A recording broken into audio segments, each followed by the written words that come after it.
Les courtiers hypothécaires, les courtiers immobiliers, même les courtiers en planification financière et assurance vie sont d'excellents utilisateurs de nos services. C'est fou. Si la société elle a 20 ans, qu'elle a des biens depuis 20 ans, ça a de la valeur. Mais je me suis toujours demandé comment ils font les gens pour s'asseoir et répertorier portes, immeubles, rues. Tu dois le taper la rue, tu dois le taper le nombre de portes. Bonjour à tous et bienvenue pour un nouvel épisode, un dernier épisode de cette nouvelle saison. On est le 4 décembre, il va sortir donc le 11 décembre. Je suis en compagnie de Marc Lalonde et Mohamed Karat. Comment ça va, messieurs, aujourd'hui? Ça va très bien, merci. Alors, vous avez l'habitude, j'ai toujours un invité. Aujourd'hui, c'est très particulier, on en a deux. On va expliquer pourquoi, Marc va vous le dire. C'est le fondateur de la plateforme Nominisme et Karat qui est son chef TI aujourd'hui. Donc, on voulait vraiment un peu apporter deux visions qui sont très complémentaires, Marc. Tout à fait. Karat, c'est notre génie. On l'appelle Al pour être le génie de la lampe. C'est lui qui a, à partir de la création de notre vision sur ce que l'on voulait apporter comme solution aux gens qui gravitent dans le domaine de l'immobilier. On voulait avoir une vision d'un chef ingénieur TI, mais aussi d'un jeune. Karat a 31 ans. Alors, il apporte une fraîcheur, une jeunesse à notre plateforme qui, auparavant, était plus un registre de données. Alors, cette jeunesse-là et cette vision-là qu'il apporte nous amène au podcast du jour. Oui, ben c'est ça. Alors, tu as dit que c'est un registre de données. Ma première question, bien sûr, c'était voilà, pourquoi Nominisme, pourquoi rentrer dans ce business-là, parce que ça va beaucoup intéresser tous les gens qui travaillent en immobilier, que ce soit des courtiers, des investisseurs. Vous parlez un peu à tout le monde sur cette plateforme-là. Pour ma part, j'ai eu le plaisir de lancer TransUnion, une firme qui se spécialise dans l'information de crédit. Et j'ai participé au lancement de TransUnion au début des années 90 et je m'occupais du territoire du Québec. Et j'ai fait ça pendant une vingtaine d'années. Donc, j'ai gravité dans le milieu de la data pendant de nombreuses années et parti de zéro. TransUnion, lorsqu'ils se sont implantés au Canada, nous avions le mandat d'aller nous faire connaître dans le milieu, mais on n'avait aucune donnée, aucun client, mais on avait la volonté de s'implanter. Alors, j'ai gravité pendant 22 ans dans ce milieu-là. J'ai adoré travailler avec l'équipe pour concevoir les solutions, développer les algorithmes, développer les modèles, les API, les liens système à système. Et évidemment, aller chercher une clientèle avec une offre de service qui était différente du concurrent qui était le seul à l'époque à offrir ce service-là. Alors, l'occasion s'est présentée pour moi de lancer Nominis à partir de zéro presque. Et puis, voilà, on est rendu là aujourd'hui avec un partenaire comme Karat. Il faut savoir que Nominis 4.0, c'est comme ça qu'on l'appelle et qui va s'appeler en 2025 Nominis 5.0. C'est propulsé par TechRu Technologies. Alors, une boîte tunisienne qui s'implante au Québec dès 2025. Et c'est la raison pour laquelle j'espérais que le podcast ait lieu cette semaine, puisque Karat est en visite au Québec et découvre la société québécoise et canadienne. Je vais le laisser t'en dire un mot jusqu'à présent. Il est très heureux. Ah oui, même si aujourd'hui... certain. Même si aujourd'hui, il va vivre sa première tempête de neige à vie. C'est ça, parce que... donc c'est ça, on a bien compris que Karat n'habitait pas à Montréal. Habite à Tunis. Il est originaire de Sfax en Tunisie et il habite à Tunis. Alors, ma question, ça va être pour Karat, là. Comment vous vous êtes rencontrés? Parce que comme tu n'es jamais venu ici au Québec. Certainement, mais c'était vraiment un coup de chance. Hein. C'est un ami en commun, un Tunisien qui habite à Montréal et puis qui a des amis de Montréal qui sont les amis à Marc dans je pense, un souper de famille ou un événement comme ça qui se sont rencontrés et puis les choses ont avancé peu à peu. Mais il faut comprendre qu'à l'époque, Marc, il avait le mérite de croire en nous, de croire à moi et à mon équipe, parce que je me souviens un jour, je l'appelle, je dis « Marc, je lance ma boîte, veux-tu me suivre? Et à cette époque, il y avait quoi? Je le connaissais depuis... je l'ai rencontré peut-être 3 fois, hein? C'était... Je te suis. Ouais, mais en plus, tu l'as rencontré seulement virtuellement. Exact. Ça, je l'ai rencontré physiquement après 4 ans de travail ensemble. Hein. Je dirais que Marc, il a le mérite d'avoir cru en moi et à toute mon équipe dès le départ. Et j'en suis reconnaissant. Qu'est-ce que tu veux que je te dise? Ouais. Ouais. Qu'est-ce que toi, tu as apporté en plus à Marc sur ce point de vue-là de data? Parce que comme il était dans le domaine, toi, de ton côté, qu'est-ce que tu lui as apporté de plus, tu dirais? Bah, pas mal de casse-tête. Hein. En effet. Mais blague à part, je pense que moi et mon équipe, on a apporté une expertise technique. Hein. On ne connaissait pas Montréal, on ne connaissait pas Québec, on ne connaissait pas la province. On a découvert les mœurs, on a découvert les régions, les zones, les techniques, le jargon. C'est Marc et c'est tous les experts de chez Luminis qui ont eu la patience de nous apprendre. Et nous, on a eu, je dirais, l'intelligence d'écouter, d'apprendre. Mais ce que nous, on apporte aujourd'hui, c'est une technologie de pointe qui n'est pas très disponible sur le marché pour gérer la quantité de données terribles que Luminis gère. Hein. Parce que il y a certainement la quantité qui est énorme, mais aussi il y a les sources. Parce que Luminis cherche, je laisserai Marc en parler un peu plus. Ouais. Mais c'est ça, est-ce que tu peux expliquer concrètement en quoi consiste Luminis en fait? Juste pour un public, tu sais, un peu plus large, pour que les gens qui nous écoutent voient exactement en fait qu'est-ce que vous offrez et qu'est-ce que ça peut bénéficier de leur côté. Moi, je pense que je vais te présenter Marc Luminis d'un point de vue technique, mais je laisserai Marc par ensuite, la suite parler de comment on utilise Luminis. Okay. Mais Luminis, au fond, je définis Luminis comme étant 3 métiers importants. On va chercher de la data, on va mâcher, comprendre, relier, traiter, évoluer cette data, et puis on va la rendre disponible pour du monde. J'ai toujours dit que Luminis, c'est l'épicerie de luxe du coin de la data. Mais après, le monde en font ce qu'ils veulent, et je pense qu'on a une quantité terrible de personnes qui utilisent de différentes façons. Luminis, c'est là, je plus Marc, il a plus la position pour en parler. Ok.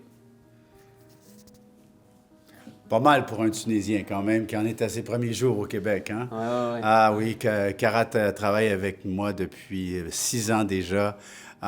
Et il est toujours aussi humble. C'est un génie de la technologie. Lorsqu'on avait Luminis Legacy, que les gens faisaient une recherche dans notre registre de données, ça pouvait prendre de 20 à 40 secondes, 50 secondes pour obtenir un résultat qui était très gris. Alors qu'aujourd'hui, on navigue d'une application à l'autre en un quart de seconde ou à peu près. Et la technologie et les analyses qui ont été faites par nos ingénieurs TI dans l'équipe de TechRoot Technologies à Tunis, parce que toute l'équipe est là-bas. Faut savoir que tout ce qui est fait, tout ce qui est implanté est analysé pendant plusieurs mois au préalable. Et avant que ce soit présenté à moi, c'est toujours présenté à Karat en finale, avant qu'on me le présente à moi. Et par hasard, quand on me le présente à moi, c'est prêt. Alors, ce que ça permet à notre clientèle de pouvoir être le chef dans la cuisine. On ne fera pas la recette, mais on va lui fournir tous les ingrédients. Bon, on parlait d'une épicerie de luxe, on va prendre la vie populaire d'aujourd'hui nous amène à avoir une tendance bio au Québec. En Tunisie, tout est bio. C'est pas du tout la même chose. Alors nous, on mâche et on segmente et on crée de la valeur à la donnée, mais on n'y apporte pas de jugement, on l'interprète pas comme tel. Par contre, les algorithmes et les mécanismes technologiques qu'on a mis à la disposition de nos clients par des interfaces, des API différents les uns des autres, amènent notre clientèle soit à faire de la recherche ou recevoir des données sans avoir à faire quelque action que ce soit. Donc, c'est très avant-gardiste, elle a une belle couleur, une belle odeur, c'est très moderne comme... C'est des données brutes, en fait. C'est plus que de la donnée brute maintenant. Ce n'est plus que de la donnée brute.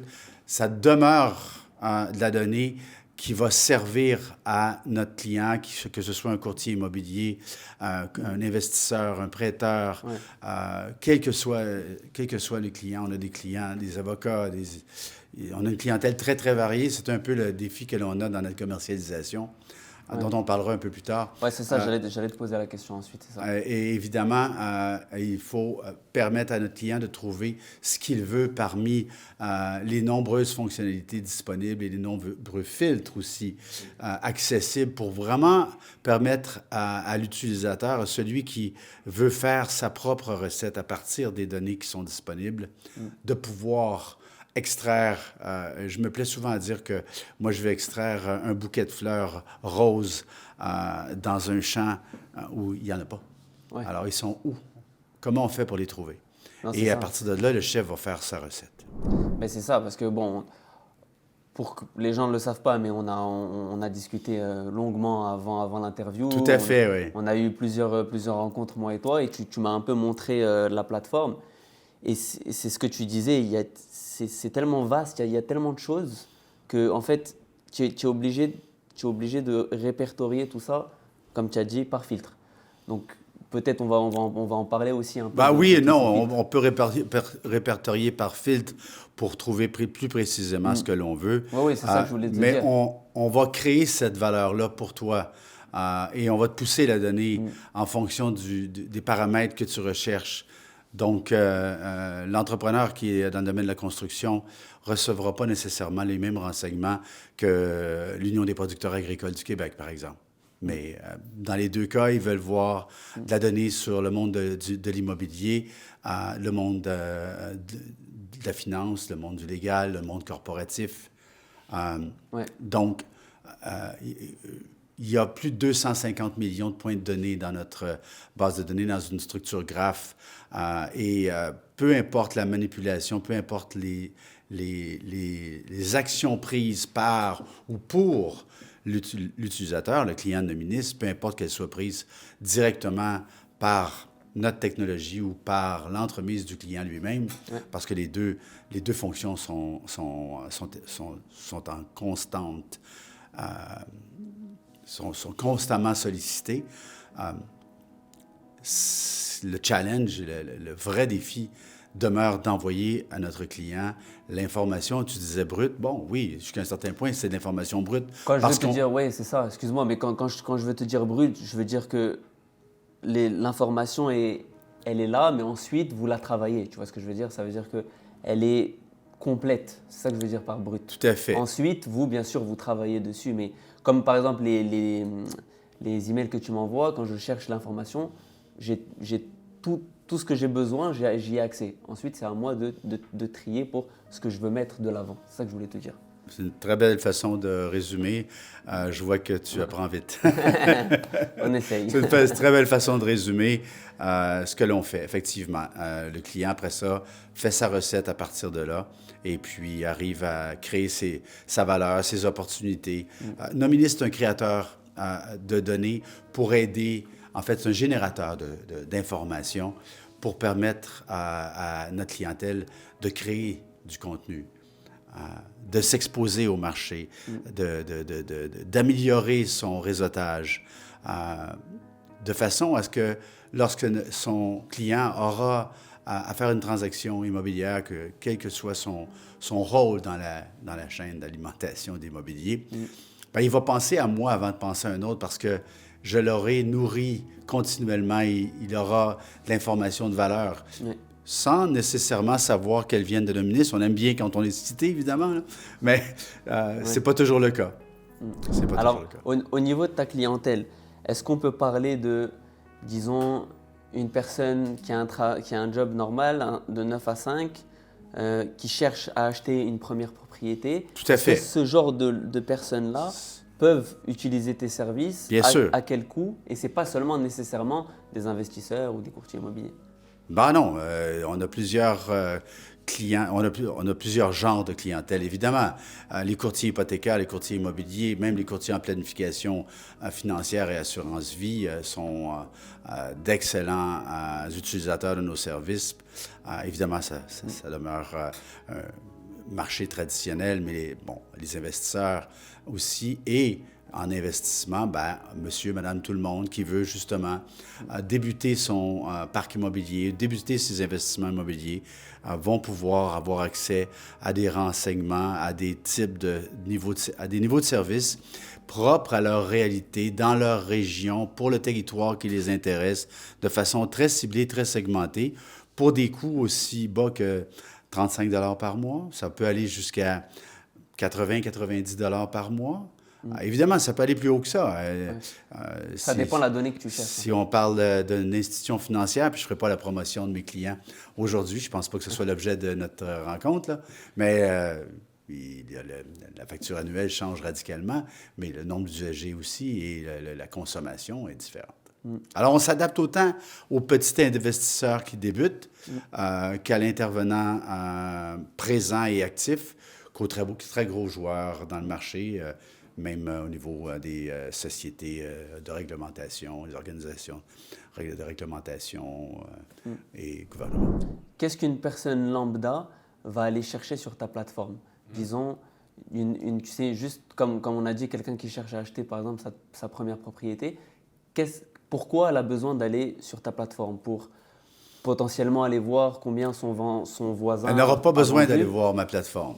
Elle va recevoir des données sur des transactions qui sont des transactions qui ont une propension à être une opportunité d'achat. Alors, ils vont pouvoir recevoir sans effort des transactions sur lesquelles ils vont investir du temps pour pouvoir évaluer est-ce que cet immeuble-là pourrait être d'intérêt pour moi et dans cette mesure-là, entreprendre des démarches auprès de celui qui en est le propriétaire ou celui ou celle qui en est le propriétaire pour l'informer de son intérêt et conclure une transaction. Donc, il y a ce qu'on appelle, nous, dans le jargon, beaucoup de off-market avec le ministre. Hein? Beaucoup de off-market. Alors, ce n'est pas publié, cette information-là, et ça devient disponible pour celui ou celle qui va avoir l'intelligence de regarder les transactions et de pouvoir aller de l'avant et dire, OK, cet investisseur-là a un profil qui, je pense, va l'amener à vouloir vendre cette propriété-là. OK. Je voulais qu'on parle aussi un peu, bien sûr, des solutions et des outils un peu que vous offrez. Quand on va sur votre site web, il y a surtout trois, si je me rappelle bien, 3 grands axes. Il y a Top Chrono, Visim et Profilgo. Est-ce que j'oublie un, peut-être? Non, tu n'oublies pas le fondement de base de ce que Carat a créé. Je vais le laisser, nous parler un peu de ces 3 solutions-là, mais je vais lui laisser aussi la chance de te parler d'Evalgo, qui est le bébé de la famille, qui va être lancé officiellement dans le marché dès le retour des vacances de Noël. Même s'il est prêt, on l'a encore testé chez un client ce matin, ça fonctionnait très bien, mais c'est sa création. C'est nos idées communes maintenant, parce que ce n'est plus que mon idée ou les idées de notre équipe, parce qu'il faut savoir qu'on a des consultants experts avocats, des consultants experts banquiers, des consultants experts en courtage hypothécaire, courtage planification vie, en courtage immobilier, particulièrement en immobilier commercial, qui est un peu plus complexe que l'immobilier résidentiel, même si l'immobilier résidentiel, c'est quand même un métier qui demande un grand savoir.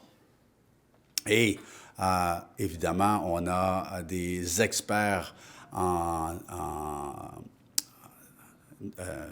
formation notarielle pour les notaires, les huissiers, les juristes. Alors, on a une équipe de spécialistes et d'experts qui nous guident et qui me guident ultimement pour nous aider à créer des solutions Ouais.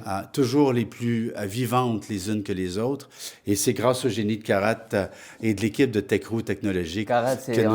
c'est la tête, c'est lui qui dirige. J'aime sa fraîcheur et sa jeunesse. Je suis un peu plus vieux que lui. J'amène de l'expérience, j'amène peut-être un peu plus d'impatience, mais... C'est bon ce mélange, je trouve. Toujours quand tu as la fraîcheur Tout à et fait. l'expérience, tu sais, Tout à fait. ça arrive à l'équilibre, je trouve. Et il ne faut pas se le cacher, il est dans la technologie depuis qu'il est tout jeune. Je vais le laisser en parler dès maintenant. Merci. Merci, il me gâte beaucoup. Hein, il te lance des fleurs. Ah bah ouais. Mais il faut comprendre que c'est vraiment un travail de toute une équipe. Il y a pas. Mais pour répondre à la question, je pense que Nominis, c'est surtout deux genres, voilà, deux catégories de produits. Alors on a ce qu'on appelle, c'est des moteurs de recherche. C'est la première. C'est les produits historiques de Nominis, mais c'est aussi c'est des outils qui donnent de la flexibilité. Ça permet aux experts d'explorer et d'exploiter les données d'une façon super. On a des exportations extrêmement personnalisées, on a des filtres de recherche très pertinentes, on a on a, par exemple, quand on clique sur le bouton Rechercher chez Nominis, c'est au moins 6 serveurs qui vont travailler pour donner des résultats. C'est aussi complexe que ça. Et on a aussi la deuxième catégorie de produits qui est plus réfléchi, qui a plus d'expertise. C'est le profil Go, c'est le Batigo. Bon, on en parle légèrement.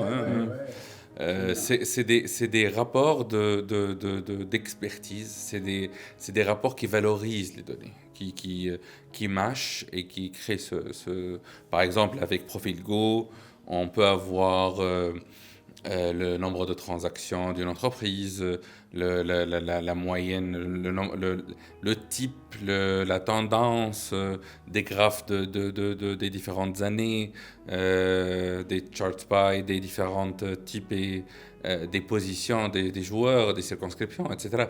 Donc ça permet d'avoir un vraiment, on appelle ça du BI en IT, hein, c'est du Business Intelligence, mais c'est vraiment là, c'est du BI en moins de 10 secondes, moins de 5 secondes. Tu as un rapport qui, autrement, ça prendrait une journée ou deux pour le compiler. C'est vraiment la beauté de la chose. Après, oui, le nouveau bébé de la famille, c'est Evalgo. C'est à peu près 4 millions de données qu'on ajoute, un peu plus de 40 millions de points de données qu'on ajoute. Ça permet d'avoir une adresse, de chercher l'évaluation du terrain, du bâtiment, la catégorisation du bâtiment, l'usage prédominant, le quartier, les MRC, des informations de nombre d'étages, de nombre de portes. Combien de temps ça vous prend pour répertorier Celui-ci t'a pris du temps. Oh, On a travaillé ce dossier-là pendant une année. Ça nous a pris une année. Vraiment, c'est un travail immense parce que... C'est fou parce que personnellement, je connais rien, tout ce qui est data, IT, tout ça, c'est pas du tout mon truc. Mais je me suis toujours demandé comment ils font les gens pour s'asseoir et répertorier portes, immeubles, rues. Tu dois le taper la rue, tu dois le taper le nombre de portes. On n'ira pas dans ces détails-là. mais ce que je peux te dire, c'est que le process, techniquement, c'est ce qu'on appelle du ETL.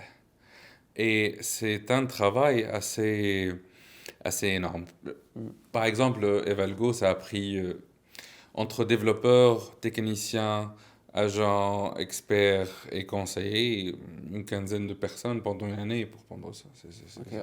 C'est vraiment un travail fou, parce que tu as du sourcing, de la transformation, de la valorisation, de classification, du matching. Il faut relier tout ça à deux autres jeux de données. Et puis, chaque ville, on va avoir des dénominations différentes, des informations séparées. Et puis, on va compléter des informations de sources. Ouais. Et ça ressemble jamais à la même chose, hein. C'est un travail fou, la data. C'est vraiment une expertise qui est rare. On est très fiers de l'avoir aujourd'hui. Ça coûte très cher à nos ministres, certainement. Mais aussi chez nous, à Techro, on investit énormément d'argent à former du monde. Parce qu'il faut. C'est pas n'importe quel développeur qui va travailler de la data. Ouais. C'est pas n'importe quel développeur qui va commencer à travailler sur des projets comme nos ministres. C'est complexe. Est-ce que vous serez confortable à dire à peu près juste la forme d'investissement que ça prend, ce genre de choses?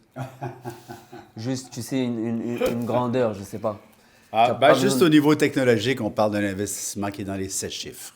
Okay, 7 chiffres quand même. Oui, on ne parle pas de l'acquisition de la donnée, mais faire ce qu'on a fait, parce qu'il faut savoir qu'on a fait la refonte, parce qu'on avait un produit existant qui se vendait très bien, mais qui ne correspondait pas du tout à nos attentes. Et quand je dis nos attentes, Carat n'est pas dans l'équation à ce moment-là. Je parle des attentes que nous avions, moi principalement, évidemment, de par l'évolution que j'ai eue avec TransUnion, qui était des milliards de points de données.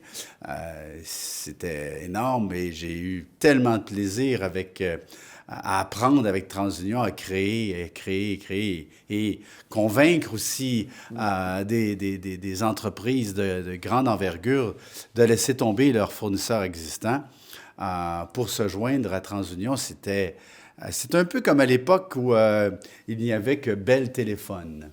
Ouais. Hein?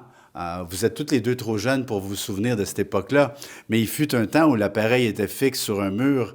On ne parlera pas des arpents verts quand même, mais alors, il y avait une très grande résistance au changement. Je crois que c'est la même chose avec nos ministres actuellement. Notre défi, il est aussi la résistance au changement, tant chez notre clientèle existante, qui est passée de Legacy à 4.0. C'est des façons de l'appeler pour le bien comprendre. On va en parler d'ailleurs juste après. Voilà. Je vais te poser cette question de cette transition-là. Très bien. Mais je te laisse finir. On pourrait en parler pendant des heures, fait qu'on est mieux d'arrêter là. On y va. Non, il y avait bien sûr cette transition-là, mais je voulais aussi surtout parler un peu des défis que Carat rencontre, tu sais, au quotidien, pour que les gens un peu... Moi, je vais te le dire, le défi principal de Carat. Le défi principal de Carat, c'est qu'il travaille avec de la donnée volumineuse, mais très volumineuse, et qui n'est jamais structurée. Jamais structurée. Alors, on travaille actuellement un fichier de données immense qu'on va mettre en marché en 2025 au niveau immobilier, relié à tout ce qui est le légal et le financier. Tout ça, c'est toujours interrelié. À chaque fois qu'on a des rencontres deux à trois fois par semaine, mais au moins 2 fois par semaine, sinon 10 fois par semaine, où on va prendre un FaceTime, on va se parler. Puis il me dit, Marc, c'est parce que j'ai 3 analystes là-dessus en ce moment, on n'arrive pas à trouver le point commun, mais on va le trouver. Non, mais c'est ça, des fois, j'imagine que tu ne dois pas trouver la solution. On la trouve tout le temps. Des semaines, ou... Je sais pas à moi de te le dire, mais c'est ça, j'imagine. Parce que c'est pas un job fixe où le problème, tu le vois venir et ensuite tu le résous. Tu vois ce que je veux dire? Si je prends la construction comme vaisseau d'exemple, notre job, ce n'est pas de créer une nouvelle maison. On n'a pas un terrain vierge où on va construire une bâtisse et on a le choix des matériaux, Non. Nous, on a un vieux château qui a 2000 ans, qu'il ne faut pas toucher, qu'il ne faut pas abîmer.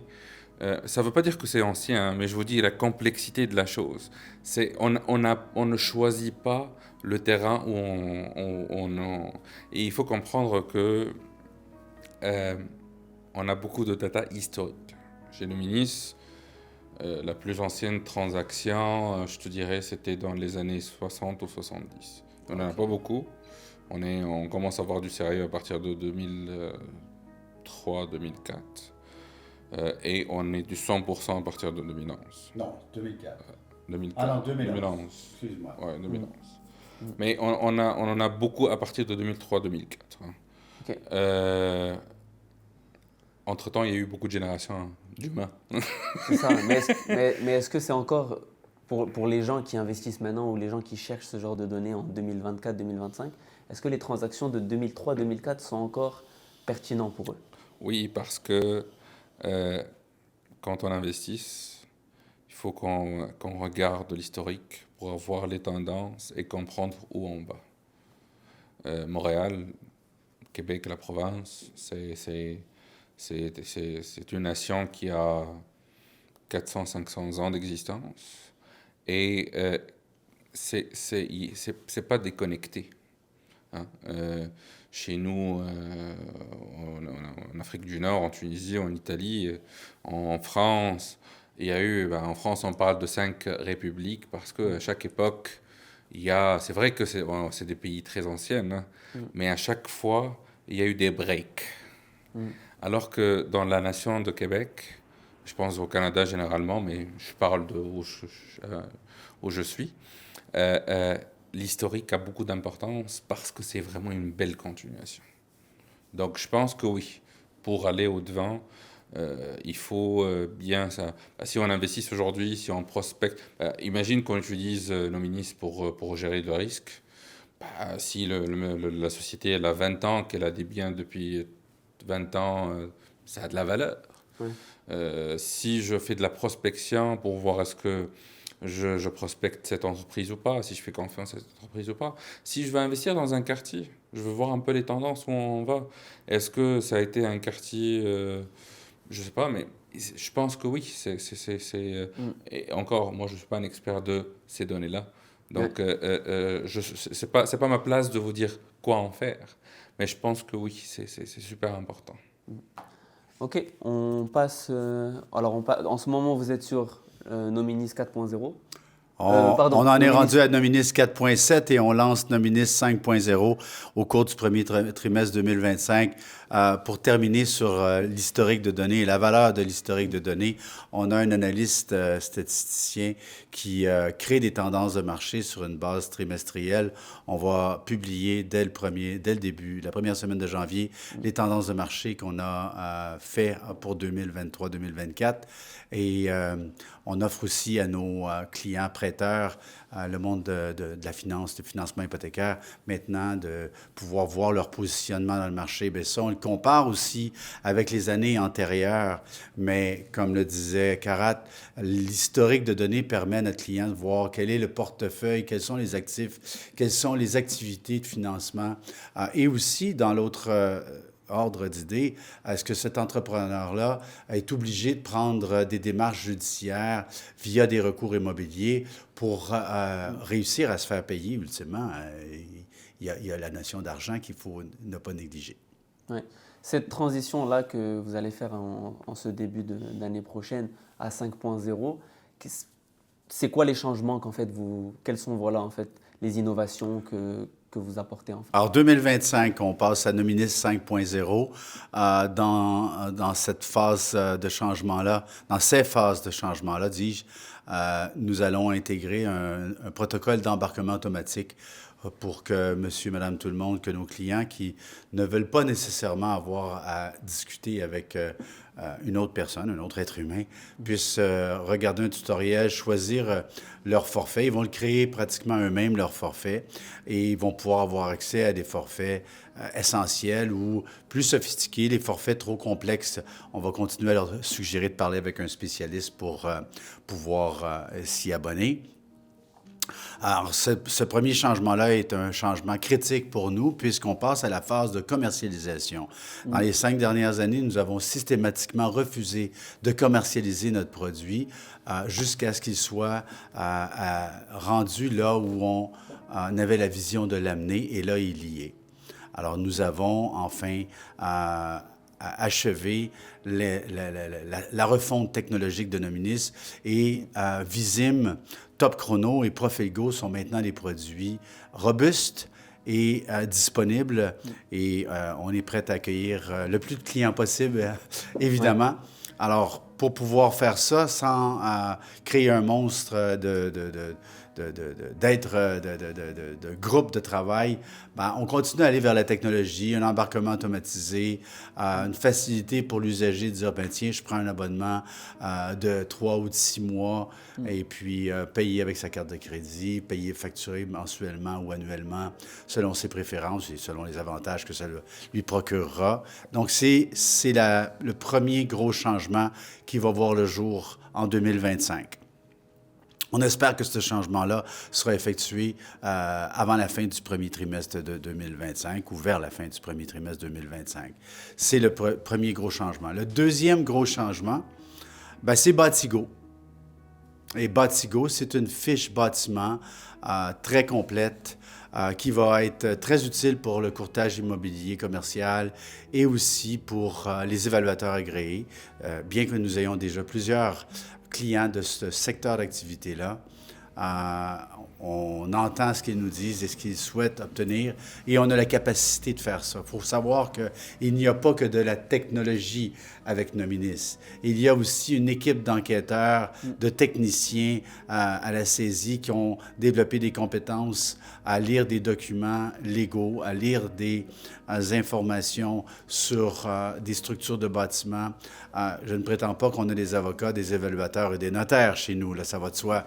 Mais ces gens-là, ou des banquiers, mais ces gens-là ont tous une formation par l'ensemble des différents experts pour pouvoir être en mesure d'amener de la finesse à la donnée au point où, grâce au bébé de la famille qui est Valgo, dont Karat nous a parlé sommairement tantôt, qui est ni plus ni moins une façon de voir un profil bâtiment, avec Visim qui nous permet de voir les valeurs foncières, les transactions concrètement. La bâtisse est vendue à quel prix? Il s'agit d'une bâtisse industrielle, multilogement, commercial, bureau, semi-commercial, agricole, résidentiel. Alors, on a cette finesse-là maintenant et on est en train de fusionner l'ensemble de ces services-là pour en faire un produit qui va s'appeler Batigo et qui va être une fiche bâtiment. C'est la vision ultime qu'on portait à notre projet et c'est la maturité complète de notre projet que d'arriver avec Batigo. C'est le produit ou la solution qui demandait toutes ces interventions-là et tous ces modules-là en amont, au préalable. Ok, super, ouais. C'est une très belle conclusion. Je pense, Karat, est-ce que tu voudrais peut-être rajouter quelque chose sur cette nouvelle version de Nominis, peut-être?